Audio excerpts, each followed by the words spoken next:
Hello, welcome to another evening of frank conversation here on Hard Copy, the program where we bring you the people behind the news. I'm Maokpe Ogun. It all started with murmurings of marginalization from certain sections of the country after the 2015 elections were concluded. The murmurings got louder, gaining strength from secessionist groups which received some prominence in the media on the back of the arrest and detention of Nnamdi Kanu and some of his followers, whose bail ruling the federal government refused to heed until recently. However, it got to a head with a recent sit-at-home order given by pro-Biafra groups, which elicited a response from hitherto unknown northern groups, that's youth groups, asking certain sections of this country to leave their region. Unmercifully, the acting president, Yemi Osinbajo, has intervened, holding separate meetings with northern, eastern, and traditional rulers.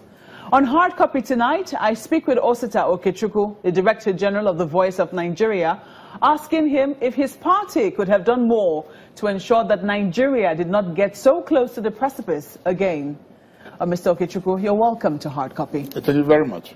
Just very quickly, looking at the trend of events from the last week in the month of May, because all of this seemed to have risen to a crescendo around the time when we're looking at 2 years of the Buhari administration.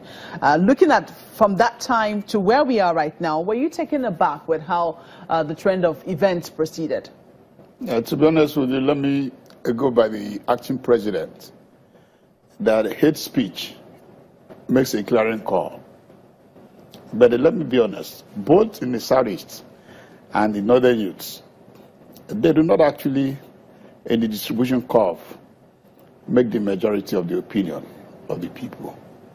Rather, perhaps so, but I mean, looking at how things proceeded from, the assessment of the government preceding May 29, and then eventually the fact that IPOB did say they were going to ask people to sit at home in commemoration of Biafra at 50, and those who lost their lives during that civil war, and how things eventually proceeded. Looking at the call of the Northern youths, were you surprised at the trend of events? I wasn't actually because to remember Biafra for, if you know what happened about Biafra, to remember Biafra in 50 years, it wasn't extraordinary. It was something that is supposed to be done. But the issue is that the clarion call does not represent the opinion of the Southeast or the Igbo people. There is a clear definition or division in Igbo thoughts that dates back to pro-Biafra, pre-Biafra. Dates back in the sense that there is the Zig's position, even before the war. And there is the late Okechukwu's position before the war. And it has subsisted. The only thing that happened is that it's very easy to re-echo hate. Very easy to be heard, very easy for newspapers and the media. Because if you're talking about the peace, if Nnamdi Kanu had talked of the peace of the country, probably not more than 1 or 2 editors could have written what he's saying. But it becomes, as the acting president said, that when you drum the drum of hate, it resonates. Yes, we can also say that within the 2 years of Mr. President administration and the APC governance, we can take some blames. But I used to tell my people, I keep on saying that. I said that the nature of the appointment is not only restricted to the Igbo area. There's grievances in the north. What blames would your party take? No, we take the blame, one, that some of those who actually manage the appointment, some as Igbos will say, we are not there. And Igbo said, if we are not there when a dead man was buried, and in the course of trying to exhume the body, and you are told to exhume the body, the danger is that it might start from the head. Because if I'm dead now and I'm buried and I'm to be exhumed, those who know me will look at the white hair. They will start looking for my cracked nose. But if you are not there and you start from the head, it might blow my head. I remember when the minister in Sokoto, from Sokoto was appointed, there was outrage. But they took it calm, knowing that democracy, that appointment is transient, that Mr. President can come back and make a huge change. Appointment for me is temporary and transient. It should not be taken to the margin that people are taking it to. Because don't forget, my sister, there was a time also where Secretary of the Government of the Federation, we are Minister of Finance, managing the economy, we are Minister of Power, we are Deputy Senate President, we are Deputy Speaker, we are this, we are that, and nothing happened in Igbo land. We will talk about that shortly, but I want to refer back to your thinking about the thoughts. You talked about the Zik group, and the Kemba group. The school, yes.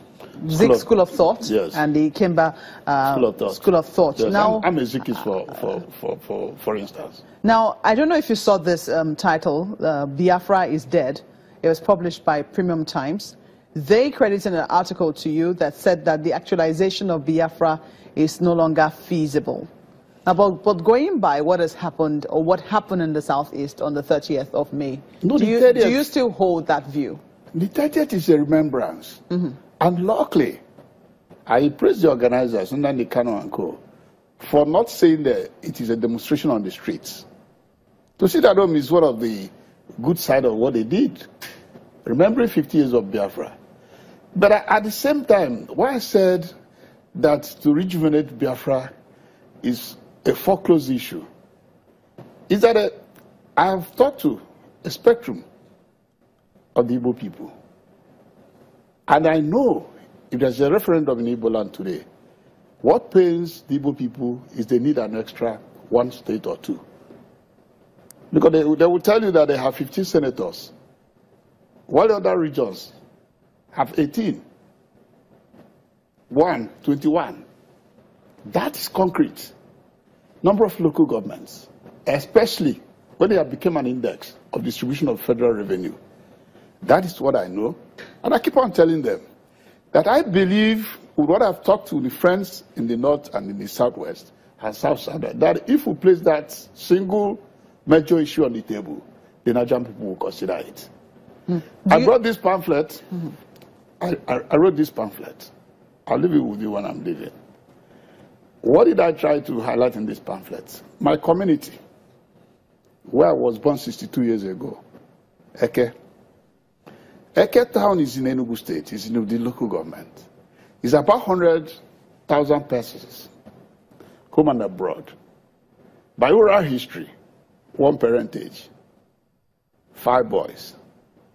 Their names are the names of the 5 villages.